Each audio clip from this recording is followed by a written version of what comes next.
Welcome back to Ethan's Watch. Today I'm going to go over the day-night cycle I made really quickly.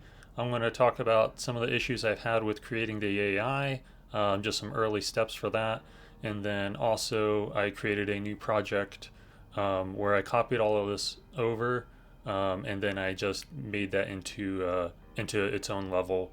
But I removed all of these assets so I could start from scratch and make an actual landscape and not go based off of these normal static meshes here. One of the other issues with this one is all of these trees here, they're just instances for the foliage.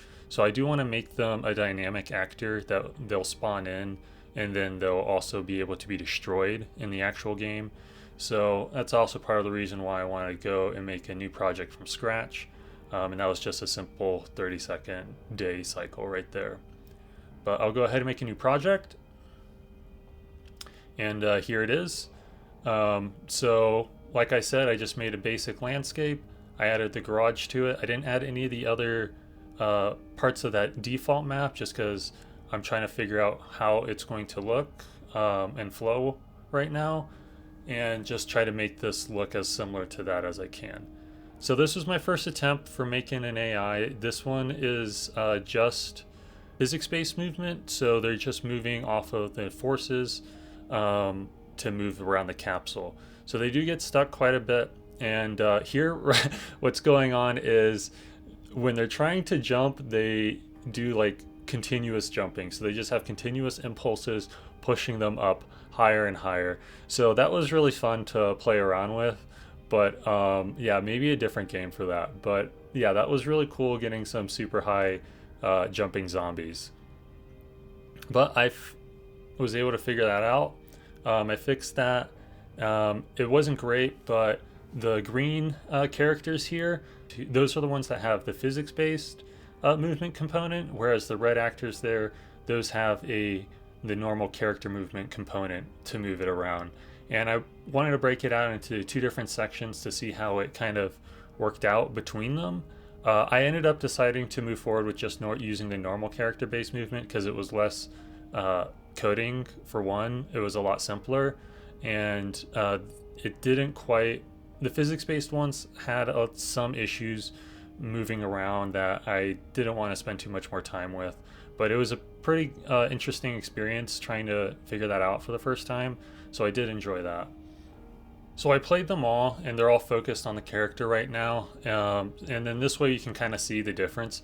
Right now they're jumping way too high. I can reduce that, but I was mostly keeping that high so they could jump over the different obstacles.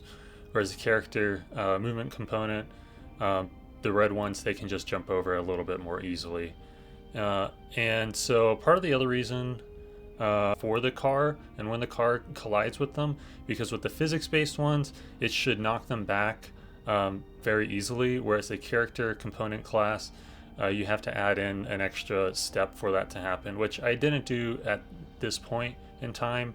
So you'll just see them whenever they are running, or whenever the car runs into them, they'll just stop the car. I also added fall damage there so you could kind of see how they go into the ragdoll effect. So here, yeah, so as soon as it hits one of the green ones, it can push it off, but when it hits the red ones, it gets stopped. It's able to push through there, and right there, yeah, that's not very realistic that a person is going to be able to stop a full moving car.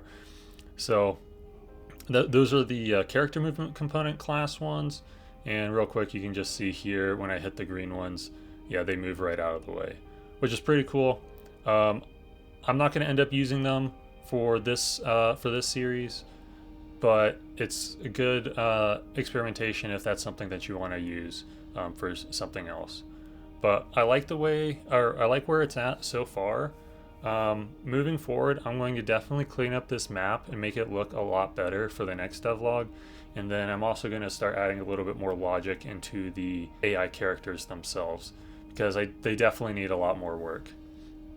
Outside of that, I'm also going to probably try to include a little bit more for the driving mechanics and make some spawning between locations. That way you can drive from one area to another area and zombies will spawn along the way, and then you can and they'll despawn as you leave those areas.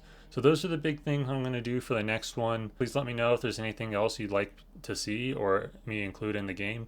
But so far I like how it's turned out. I appreciate you guys watching, and bye. Thanks.